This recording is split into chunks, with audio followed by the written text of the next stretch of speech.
News tonight. Police in Mara have arrested 21 bandits in a special operation.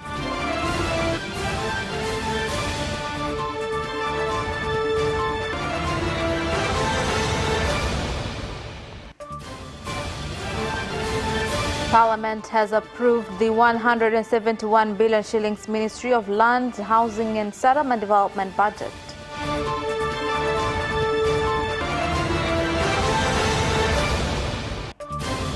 And in sports, with 2 days remaining, Yanga fans continue to express hope in Yanga winning the CAF Confederation Cup.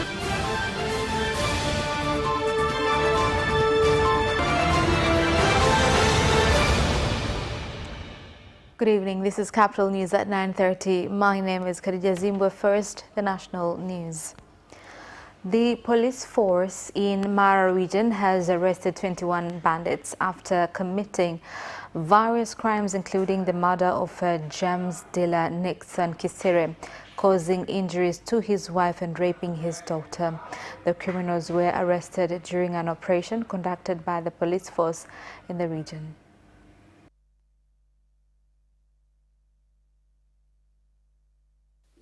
Mkuu wa jeshi la polisi nchini afande IGP Camillus Wambura aliweza kuelekeza sasa tuweze kuongeza nguvu ya kufanya operesheni kali katika mikoa hii ya Mara na Tarime Rorya.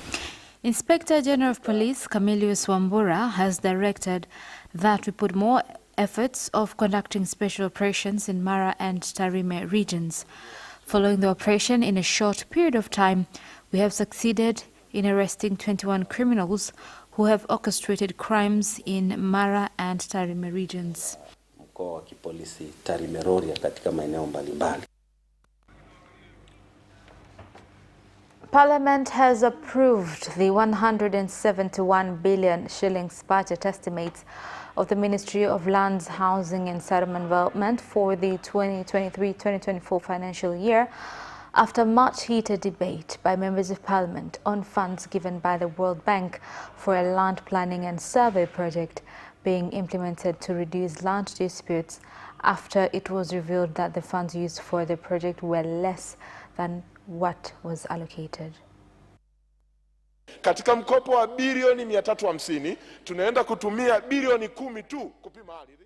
From 350 billion shillings loan, we are going to use 10 billion shillings only for survey. But as a country, we should look at our priorities, whether it is solving land conflicts or building houses. Ardhi au ni kujenga nyumba. Tukisema tuhamishe pesa tupeleke tukapime leo, bado kasi itakuwa ni ile ni ndogo. Utapeleka pesa lakini huna nyenzo. Sending funds is another thing, but what is important is to have reliable infrastructure that will not retard our efforts. Mwenyekiti, kwa heshima kubwa, ninaona kuna umuhimu sasa serikali na bunge kwa pamoja kuzingatia maelezo ya serikali, lakini maelezo ya waheshimiwa wabunge. Hoja hii sasa tuikaimalize kwenye kamati ya budget kama inavyozungumzwa kwenye kanuni ya 124. More than 2,500 residents are facing challenges in accessing social services after the road leading to the bridge linking Sindeni and Bwawani villages in Handeni district, Tanga region, was destroyed by ongoing rains. Inaponyesha wanafunzi huwa tunateseka sana kufuka hapa, huwa tunasubiri mvua hadi katike na maji kutiririka hadi yapungue ndio tupate nafasi ya kunyenyekea kupita katika hii matope. Walimu kupita kutoka kijijini kutoka kijijini Sindeni kuja kufundisha Bwawani hawezi kupita sababu ya mvua, barabara hivyo katika. Wanafunzi vile vile wanashindwa kupita kwenda mpaka mnapopungua mvua ndio waweze kupita. Daraja lakini halijakatika, ila tu ni yale maingilio kutokana na wingi wa maji ndio yaliyokatika. Daraja liko salama. Kilichokuwa kimesalia tulikuwa tunasubiri hali ya hewa ikae vizuri, manake pakauke ili mkandarasi aweze kurejeshea udongo kufukia upya sasa ili paweze kupitika. The National Environment Management Council in Southern Highland is implementing an operation against use of plastic bags at markets in Iringa, with officers from the Environment Council also providing education on packaging materials that have been approved for use. Fahamu wote matumizi ya mifuko na vifungashio hiyo vilivyokuwa madhara kwenye mazingira.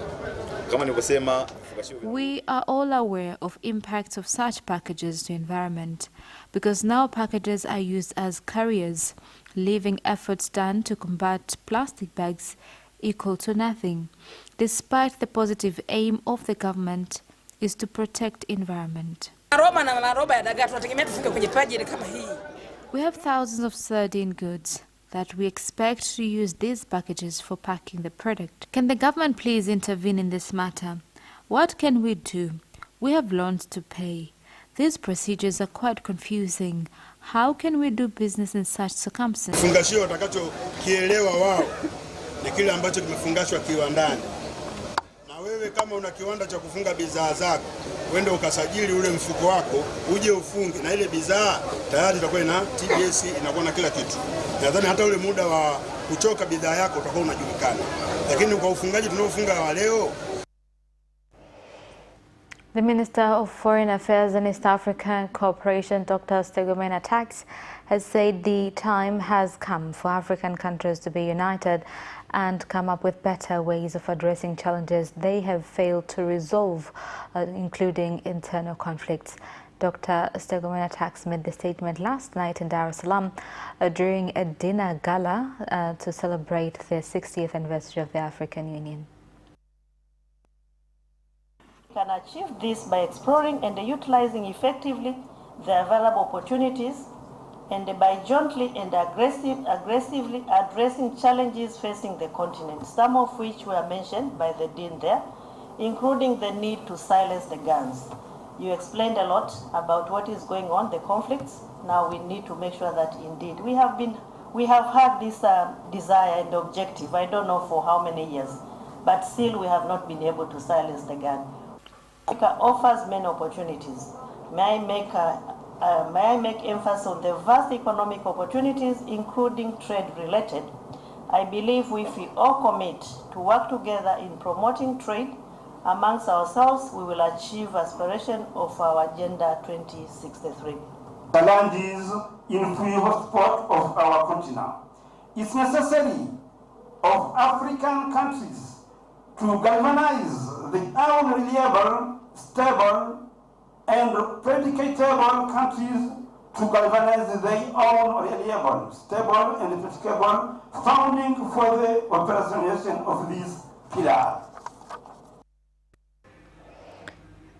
10 specialists for heart, kidney, cancer diseases and surgeons from Muhimbili National Hospital, Muhimbili Orthopedic Institute, Moi, Jakaya Kikwete Cardiac Institute and Ocean Road Cancer Institute, who had gone to India for training and medical tourism, have returned to the country and shared their experiences that include learning how to use robots to conduct operations. Ambako tumeona kule wenzetu wana taaluma ya kutosha kidogo na tumejaribu kuzungumza na. We have seen that they have good experience. Thus, we have asked them to give support in knowledge transfer by doing the operations right here. We have also looked at equipment used. There are mega reasons why patients prefer to go to India. Sana ni naweza kusema ni viwanda ambavyo wanavyo nchini kwao ambao vinafanya upatikanaji wa huduma fulani ikiwemo dawa za saratani iwe ni kwa gharama nafuu ambayo kila mwananchi anakuwa anaipata pale anapohitajika. Tumeona wanapunguza gharama za matibabu. Gharama za matibabu wanazipunguza serikali ya India, lakini pia tumeona wana utaalamu ambao pia tunaufahamu lakini hatutumia hapa nchini wa kutumia zile figo bandia, tunaita dialyzer, kwamba mgonjwa mmoja anaweza akaitumia mara 6. Hiyo inapelekea kupunguza gharama. Following the lift accident that had occurred on Wednesday at the Millennium Tower building in Makumbusho area, Dar es Salaam, citizens have called on relevant authorities overseeing safety in buildings to conduct frequent inspections and ensure maintenance of lifts is done in order to avoid such accidents. Kwanza ni hali ya kusikitisha kuona popote pale ambapo hali ya usalama inapopotea, maanake linakuwa ni jambo la kusikitisha. Kwa hiyo kwangu mimi naona ni jambo la kusikitisha sana, lakini maoni yangu ni kwamba mamlaka ambazo zinasimamia sasa masuala ya usalama hasa katika majengo, nafikiri ni wakati sahihi sasa kuanza kuwa na kitengo maalum cha ukaguzi maalum kwa hizi lift. Yaani inasaidia, kwanza watakuwa nakagua kila majengo. Watajua idadi ya majengo ambayo zinatumia lifti na kwa nini hazitumiki. Na je, kama inatumika ni muda gani ambao hazijafanyiwa repair. Hii itasaidia hizo changamoto kudondoka manake inaleta maafa. And retired president of the fourth phase government, Dr. Jakaya Kikwete, has said public and private institutions in African countries need to increase efforts in developing the agriculture sector and make it more productive in order to bring about rapid economic growth. Dr. Kikwete made the statement in Accra, Ghana at the Africa Forum on Youth and Agriculture. And that marks the end of our national news bulletin. International news follows up next after this short break.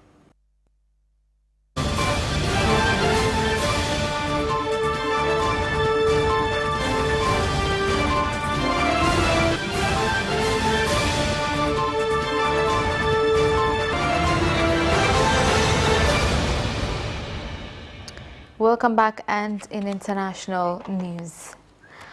Al-Shabaab fighters have attacked a military base housing Ugandan forces of the African Union peacekeeping mission in Somalia. The rebels attacked the base belonging to the African Union Transition Mission in Somalia in Bulamarel, southwest of capital Mogadishu on Friday. The mission has been assisting Somalia's federal government in its war against the Al-Qaeda-linked armed group since 2022, when it replaced the AU mission in Somalia.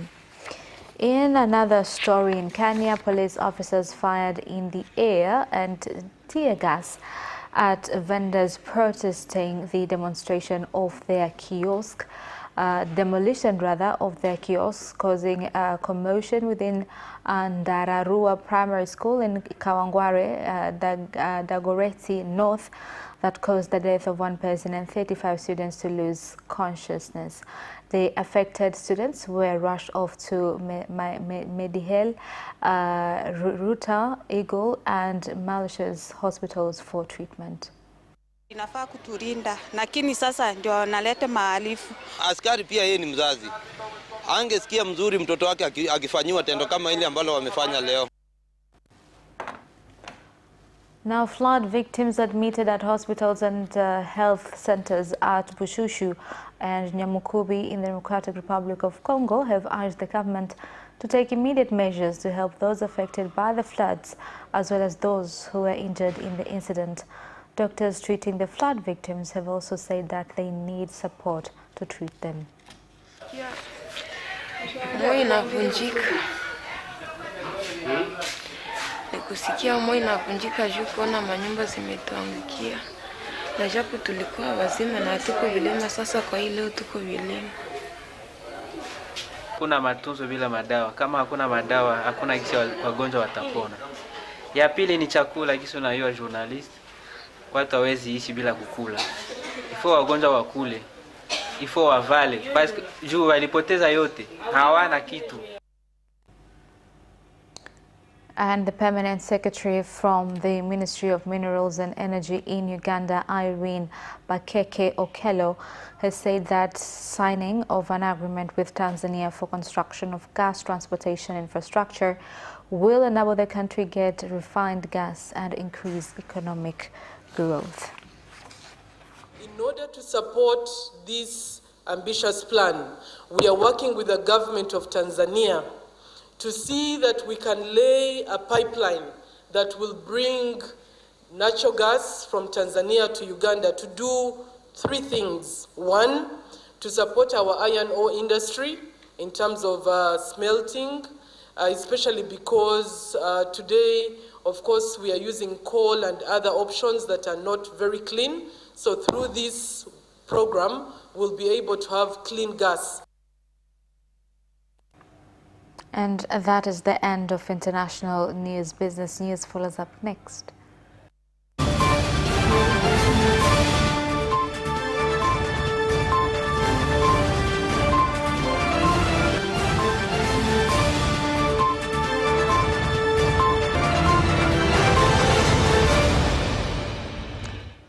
Welcome back, and in business news tonight. The government has called on Kishinet transporters to use Mtwara Port in the 2023-2024 season as challenges they had previously been facing, such as lack of containers, have been addressed. Lakini pia tuna meli mbili ambazo zimetoka hapa kwenda visiwa vya Komoro. There are 2 ships that left here to Komoro Island. On the issue that raised attention in the last meeting, we have agreed that Kishinets will leave from here.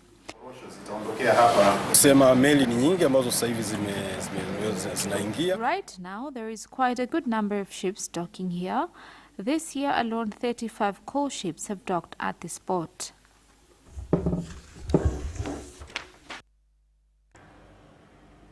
Now, rehabilitation of various infrastructure at Sadani National Park by the government from development and COVID-19 funds has improved services and helped to increase the number of tourists visiting the park. Tofauti na pale nyuma, ilikuwa wakati wa masika, ulikuwa watalii walikuwa wanashindwa kabisa kufanya utalii katika hifadhi hii kwenye baadhi ya maeneo. Lakini ukarabati wa njia za barabara kupitia mradi wa uviko 19 uliotolewa na serikali ya Mheshimiwa Dr. Samia Suluhu Hassan umebadilisha kabisa mwenendo wa utalii huku. Donc nous avons visité le safari. On a pu voir plein d'animaux. Ameelezea uzuri wa mbuga yetu ya Sadani na kikubwa ambacho kwamba amekielezea kwa sababu tangu tuanze safari tumekutana na magrupu ya tembo mara 3. Na amefurahi sana yeye na marafiki zake, na alichokisema katika mto huu ameona mamba, ameona viboko. Kwa hiyo imemvutia sana tangu jana mpaka leo anapoenda kumaliza safari yao kwa sababu anaruka leo. Kwa hiyo ameahidi anaporudi kwao Ufaransa. And statistics for the month of April this year show that Zanzibar imported 60% of goods to meet its needs, with petrol being the leading commodity among imported goods in the islands. Thamani yake ilikuwa ni bilioni 5. Kwa hiyo tukiona hapo kwamba Machi ilikuwa inaongoza kulinganisha na hii miezi ya April. Lakini vile vile kundi ambalo limechukua nafasi kubwa, kundi la vyakula na wanyama ambalo limechangia 82.3 ya thamani yote ya usafirishaji. Maana yake kuna makundi yale 9 ambayo yapo kitaalamu, kitakwimu. Unakuwa na import substitution, unazuia imports ya vitu ambavyo unaweza kuproduce locally. Unaproduce locally, unabaki na reserve hela ya kutosha kuweza kufanya other activities za investment. And that is the end of business news. Sports news follows up next.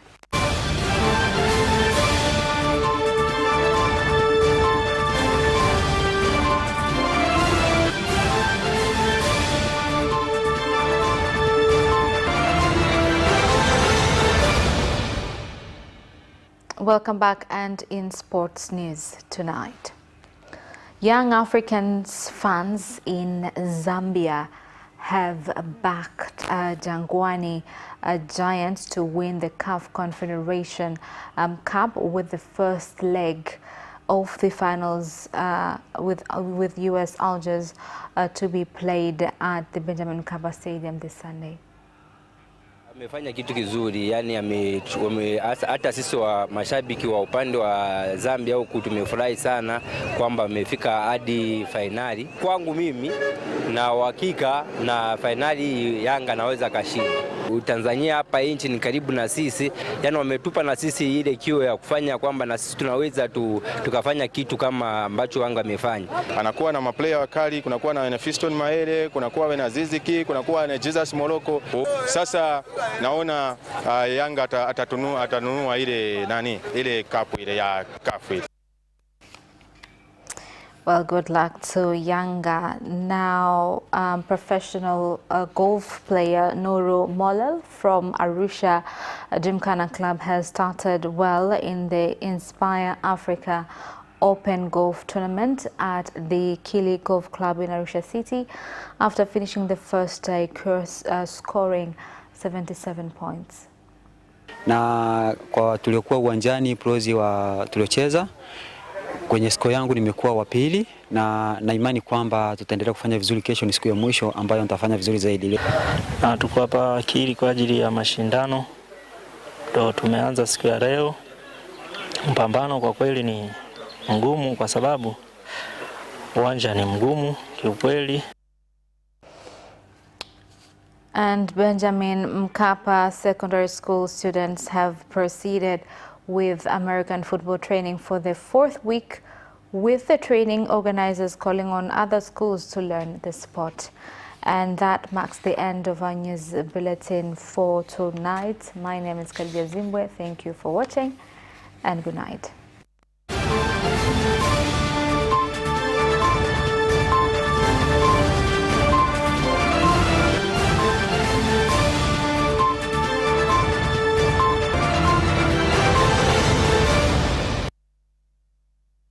Watch Capital News at 9:30 and get updated on what is happening in Tanzania and around the world on political,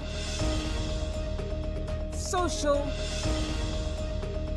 and economic issues and events, without forgetting business and sports news. You can get it all right here on Capital News at 9:30 from Monday to Friday on Zuku Channel 067, Digitech Channel 1103, and Facebook Capital Television Tanzania.